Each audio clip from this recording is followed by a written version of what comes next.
एक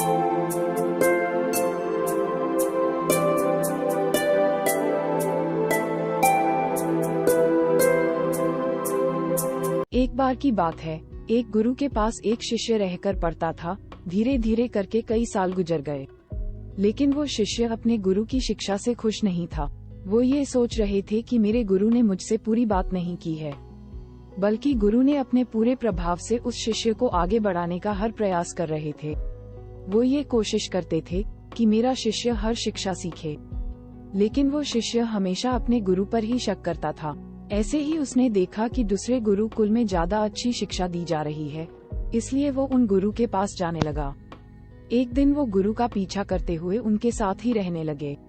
वो ऐसे जैसे खाते नहाते या फिर जिस तरह से ध्यान लगाते, वो सभी तारीके विकल्प लगा। धीरे धीरे करके वो पूरी तरह से उन्हीं की नकल करने लगा। एक दिन गुरु की ये बात समझ में आ गई कि ये लड़का रोज रोज मेरा पीछा करता है। मैं जो भी करता हूँ ये उसे दोहराता है, ये पूरा प्रयास कर रहा है मेरी तरह बनने का। एक दिन गुरुजी ने योजना बनाकर नदी के किनारे चले गए। फिर गुरुजी ने पहले नहाए, उसके बाद वो एक चट्टान पर जाकर बैठ गए। वहाँ वो ध्यान करने लगे। तभी वो शिष्य भी उनकी ही तरह दोहराता हुआ उसी चट्टान पर बैठ गया। अब तो गुरु को पूर्ण विश्वास हो गया था कि शिष्य पूरी तरह से मेरी नकल कर रहा है। फिर गुरुजी पेड़ की टहनी पर जाके ध्यान करने लगे। धीरे धीरे करके वो गुरु गहरे ध्यान में चले गए।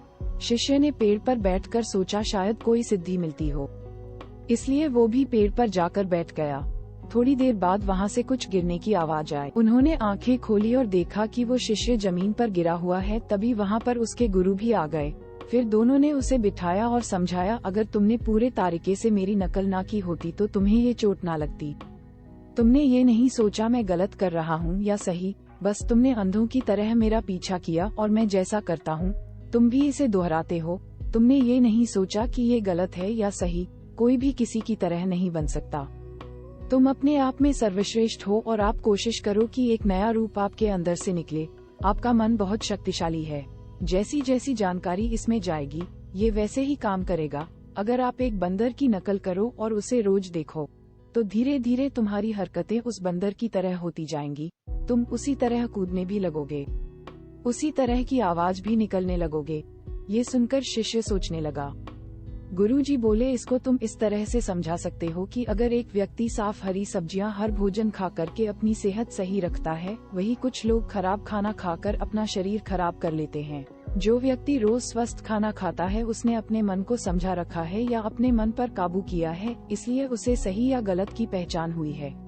इसलिए वो बीमार नहीं होता या काफी लंबे समय तक स्वस्थ भी रहता है। और वही दूसरा व्यक्ति अपने मन की करता है और बाहर का तेल खाना खाता है और बीमार पड़ता रहता है। तुम अपने मन की शक्ति को जानो और उसे समझो और उसका सही तरीके से सही इस्तेमाल करो। जब तुम अपने मन को समझ लोगे तब तुम देखोगे कि तुम्हारी जिंदगी बहुत आसान हो गई है।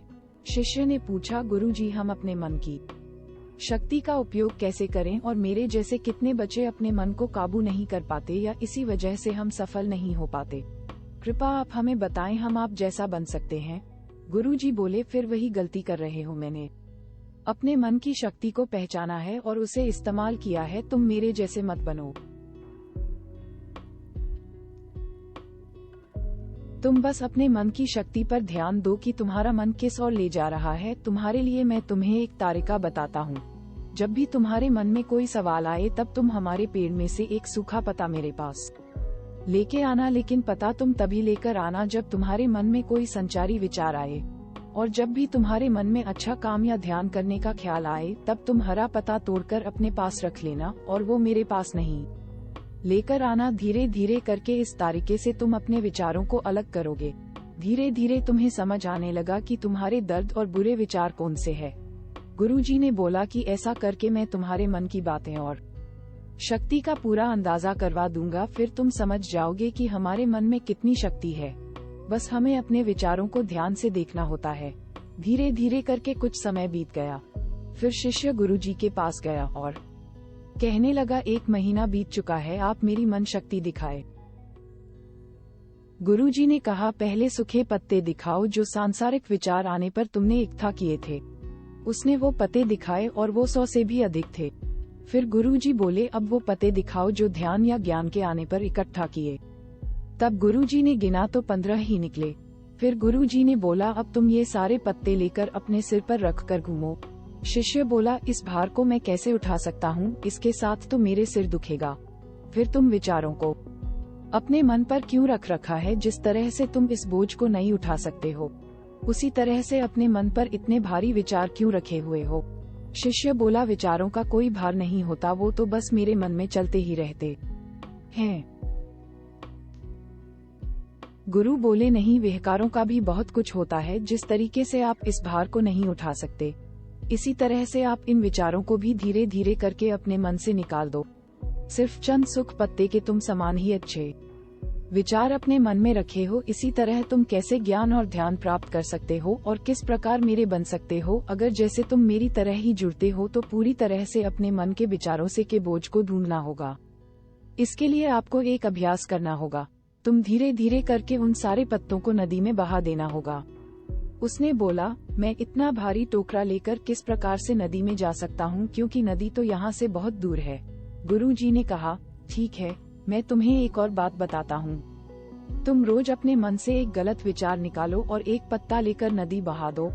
उस छात्र को उन पत्तों को इकट्ठा करने में तो सिर्फ 1 महीना लगा था, लेकिन जब उसने उन गलत विचारों को अपने मन से निकालने के बारे में सोचा तो पूरे 3 साल का समय लग गया।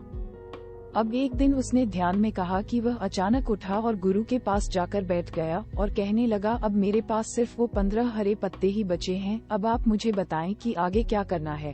गुरुजी बोले, अब वो 15 पत्ते आगे बढ़ने में बाधक बन रहे हैं, इसलिए अब तुम एक करके उन्हें भी दिखाओ। शिष्य ने उन 15 विचारों को अपने दिमाग से निकालकर पूरे 1 साल का समय लगा दिया। अब उसे अपनी साधना और गुरु दीक्षा का कोई भी गमन नहीं मिल रहा था। अब वो पूरी तरह से शांत हो चुका था। एक शाम वो जब आखिरी पत्ता बहाने नदी में गया तो उसने महसूस किया कि वो पूरी तरह से शांत हो चुका है, और वो वहीं पर बैठ गया। जब रात हो गई तो ध्यान करने लगा और वो गुरु के पास वापस नहीं गया। तब गुरु ने उसे देखने के लिए नदी के तट पर पहुंचे। तब उन्होंने देखा कि मेरा शिष्य अब पूरी तरह से शांत हो गया है और वह पूरे आनंद और खुशी के साथ ध्यान में लगा हुआ है।